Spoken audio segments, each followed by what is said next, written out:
The war is starting to wind down. 1945, early 1945, we mentioned the Yalta Conference and how the big three were planning what to do with the world after the war was over. And Germany realizes it's pretty well cooked here. You see the Allies here, and they show you the different colorations of reddish, pinkish colors here about when the Allied armies occupy those areas. And they are surrounding Germany and German controlled territory, and the Germans realize it's over. They're surrounded on three sides. They know they're not coming back from this, and the leaders of the Axis powers realize that the walls are closing in on them. In particular, April 1945, Benito Mussolini, the former Italian dictator who had been on the run, is captured by Italians, and he's executed. He's shot, and then they string up his body and his mistress and leave their bodies hanging there for a couple of days. You can see there's the gunshot wound of Mussolini in his stomach, where there's like a blood mark there. And people would come around and spit on it and throw rotten fruit at the corpses because they blamed Mussolini for leading them into that disaster. And so Mussolini is out of the picture, and only a couple days later, Hitler sees what happened to Mussolini, and Hitler's like, I'm not going out like that. So Hitler starts plotting his own death as well. This is Hitler and his longtime girlfriend, Eva Braun. At the end of April 1945, they get married and decide that they are going to have a kind of a Romeo and Juliet suicide pact. Hitler and his new wife, Eva Braun, they go to an underground bunker in Berlin, and they knew that things were not looking good. The Russian army, the Red Army, was literally at the city gates, and they're surrounding the city. And Hitler definitely did not want to be taken alive because he realized what was going to happen to him. And not only that, he definitely did not want to surrender to the Russians. So he and his wife, Eva Braun, they commit suicide together in an underground bunker. Hitler had asked one of his SS guards the best way to do it, and they agreed to take cyanide capsules and shoot themselves in the head. Now, there's a little bit of mystery surrounding Hitler's death. Even though most historians accept that Hitler and his wife commit suicide together, they don't find the body. They never recover Hitler's body. A lot of people believe, and the SS guards who were responsible for disposing of it were essentially told that they were to burn the body and bury it in a shallow grave, and they didn't even want the Russians getting a hold of the body for fear of what they might do to it. But we never know exactly what happens to Hitler's body. The Russians claimed for a long time that they had it, but DNA tests later confirmed that it was definitely not Hitler. They don't know whose skull they had, but it was definitely not Hitler. So now that Mussolini and Hitler are out of the picture, people are rejoicing all over the world. You see some American GIs here reading the news that Hitler is dead, and now they realize it's all over. About a week later, May 8th, 1945, Germany's government officially surrenders, and they are going to be done for. May 8th is typically called VE Day, Victory in Europe Day. And even though the war in Europe had finished off, the war in Japan was still going on. So, on one hand, people are happy because obviously Mussolini and Hitler are gone, and the fascism in Europe, that is going to end, and they're going to start to recover from that. But we still got to do something about Japan, okay? And Japan in 1945, the United States, they're going to have to really fight hard to get to Japan and mainland Japan.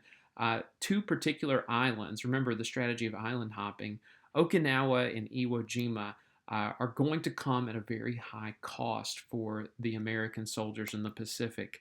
What you see here are casualties throughout the Battle of Okinawa in terms of you get naval forces, you get 4,800 men who are wounded, 4,900 men who are killed.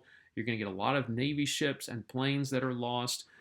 Many of them, and you see right here that the kamikazes, the Japanese, if a pilot, first of all, knew that he was not going to be able to make it back home or to his ship, would try to turn his plane into a torpedo and sink an American ship or hit an American target. But the Japanese started to become so desperate that they would get Japanese pilots to simply go into their plane with the entire purpose, the explicit purpose of going and flying it into an American target. And to secure the island of Okinawa costs a lot of lives and takes a lot of time, but perhaps not nearly as much as the island of Iwo Jima. This is the Battle of Iwo Jima, and you see it's in February, starts in February of 1945, and it's a small airfield, small island with a couple airfields on it. That's all it is. It's just a piece of rock out in the middle of the ocean. But the problem is, you'll see from this graphic, it's going to take more than 20 days to secure this island. The Japanese had basically barricaded themselves into particular bunkers. They had taken up defensive positions. They were going to use every bit of ammunition and food that they can. And if you look at the bottom, the casualties, 18,375 either dead or wounded, and most of them die as a result.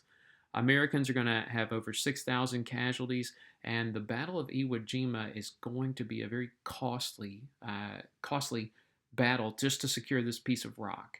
It does produce one of the most indelible photographs from the war. What you see right here is the raising of the American flag at Iwo Jima. This picture becomes iconic of what the soldiers are doing, and I would guarantee that at some point in your life you've seen this.